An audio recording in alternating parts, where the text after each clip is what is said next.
मैं भवानीपुर आया हूँ, हिम्मत है तो मुझे रोक लो। दिलीप घोष ने फिर से खड़गपुर शहर के 6 नंबर वार्ड पर जाकर प्रदर्शनकारियों को जवाबी चुनौती दी। इस महीने की 21 तारीख को जब दिलीप घोष भवानीपुर के माटपाड़ा इलाके में आए तो उन्हें विरोध का सामना करना पड़ा था।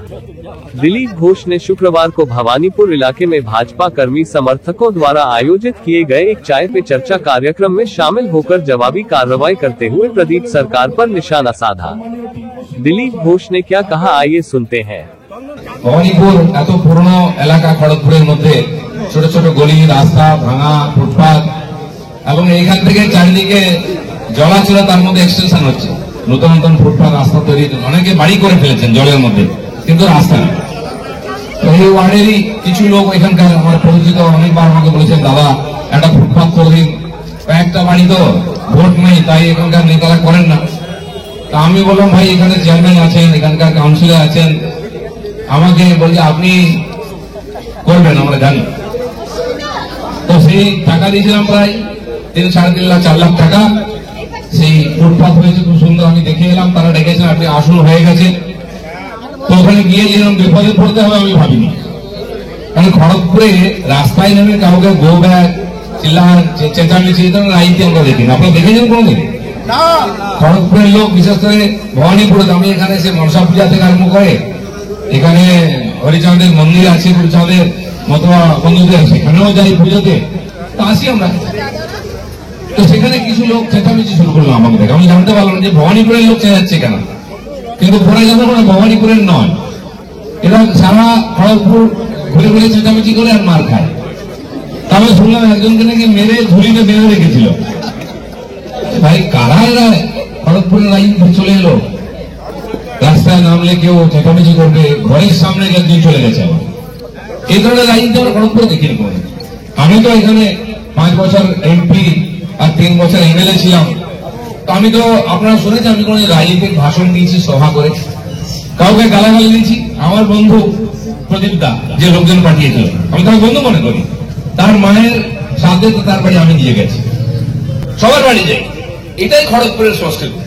এখানে বাড়ির সামনে গিয়ে চিৎকার চেঁচামেচি করবে, রাস্তায় বেরোলে ঘেউ ঘেউ করবে, এই ধরনের সংস্কৃতি আমরা খড়গপুরে যাই। আপনারা চান কি? আমি প্রদীপ বাবুকে ফোন করেছিলাম, আমার মন্ডল প্রেসিডেন্ট বসে আছে, যে আপনি আসুন, দিলীপ ঘোষের সঙ্গে এলে ফ্যাকাসে হয়ে যাবে, আসতে সাহস নেই। তো এখানে কি আর ভদ্রলোক নেই 10টা আমাকে পাঠাতে পারতো আমার সঙ্গে দেখা করতে? তাকে পাঠালো তুমি ভাড়াটিয়া লোক, আর যারা সব জায়গায় গালাগালি খায়, গিয়ে মার খায়। তার মধ্যে একজন ছিল যে আমাদের কাউন্সিলর আছেন অনুশ্রী, তার সঙ্গে তাকেও মারতে গেছে। ভাই এই সমাজ বিরোধীদের নিয়ে তোমরা রাজনীতি করবে? একজন তো মাফিয়াদের নিয়ে করে। আমি মুনমুন দাকে বলছি, তার সঙ্গে কোনো আমার শত্রুতা নেই, বন্ধুও নেই, তার সঙ্গে দেখা যায় না। আমি মিউনিসিপালিটি গেছি, কল্যাণী ঘোষ যখন চেয়ারম্যান হল তাকে আমি শুভেচ্ছা জানিয়েছি ফুলের তোড়া দিয়ে। প্রদীপ দা যখন হয়েছে তাকেও আমি জানিয়েছি, আমি বলেছি তুমি চেয়ারম্যান, আমি এমএলএ, আসো কাজ করি। আর তোমার যদি না করো, আমার তো তোমার লোকজন পুষতে টাকা চলে যায়, এখানকার খড়গপুরের লোকের জন্য কি করবে?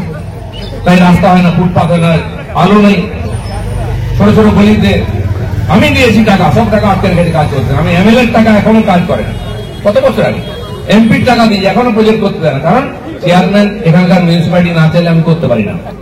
এখন এমপি ডিএর আবার চেয়ারম্যান হয়েছেন প্রদীপ বাবু, তিনি আটকাচ্ছেন যাতে না হয়।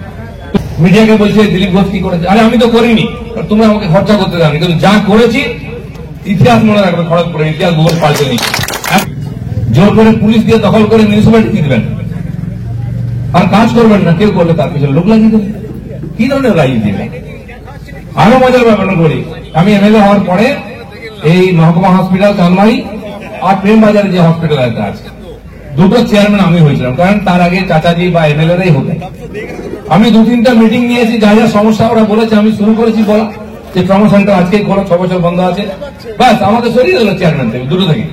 তাকে করেছে আপনারা জানেন, আজকে যান চাঁদমারিতে, ওখানে অ্যাম্বুলেন্স নিয়ে কি রাজনীতি হচ্ছে। আমাকে একজন বললো যে চাঁদমারি থেকে একটা অ্যাম্বুলেন্সে রোগী নিয়ে প্রেম বাজার এই নিমপুরা গেছে, তো 2,500 টাকা না 2,000 টাকা ভাড়া নিয়েছে অ্যাম্বুলেন্স, ক কিলোমিটার। আচ্ছা প্রদীপ দা তো খুব ভালো চেয়ারম্যান, তো চেয়ারম্যান তার পার্টি থেকে সরিয়ে দিল কেন? হাত দেখে আগে কল্যাণী ঘোষ কেন? ভাই তুমি যে এত কাজ করেছো, কেন তোমাকে সরিয়ে দিল? এত ভালো লোক, তুমি এমএলএ জিতেছিলে, পুলিশ দিয়ে গুন্ডা দিয়ে উপনির্বাচনে জিতে গেল, ঠিক আছে, ভালো কথা, লোক জিতিয়েছে। কিন্তু খড়গপুরের লোক বুঝে গেল যে ভুল লোককে জিতিয়েছি, পরের নির্বাচনে আবার বাড়ি পাঠিয়ে দিল।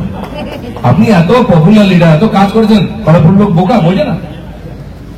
আর রাজনীতি যে ডাল রুটি হয়, কিছু লোককে টাকা দিয়ে পুষে রাখবে, গিয়ে পাড়ে পাড়ে ঝামেলা করবে, লোক একদিন ঝেঁটা ধরবে, এরকম লোকদের সাফ করবে।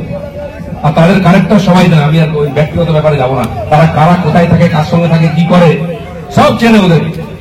ও বলে যে দিলীপ ঘোষকে আটকাবে, আসুক দেখো, আমি এসছি, আটকাও, কত দম আছে।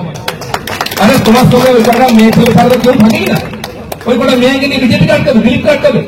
দম থাকলে ভালো করে রাজনীতি করো ভদ্রলোকের সঙ্গে, আমিও বুঝে নেব।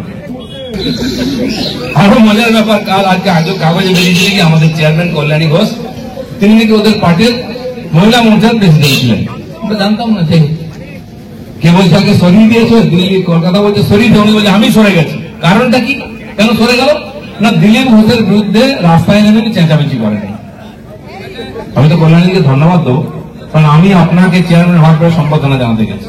দিলীপ ঘোষের মন ছোট না, আপনাদের বসেছি, চা খেয়েছি, সবাই ছিল ওখানকার কাউন্সিলর, সব পার্টি, আর সবাই আমাকে বলেছে আমাদের সাহায্য করুন, আমরা নিশ্চয়ই করবো।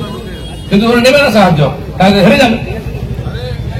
তো কল্যাণী ঘোষ কমপক্ষে খড়গপুরের মানুষের যে কালচার সেটাকে মেনেছেন, রাস্তায় নেমে চেঁচামেচি করেন দিলীপ ঘোষের বিরুদ্ধে।